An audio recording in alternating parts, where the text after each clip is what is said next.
Nagsimula sa simple na pasulyap-sulyap, nagpapapansin sa'yo.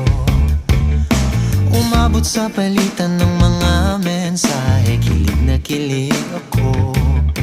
Kumusta, kain na, hello, magandang umaga. Ingat ka, pahinga, huwag kang masyadong magpupuyat pa. Naramdaman ng puso na dahan-dahan akong nahuhulog sa'yo.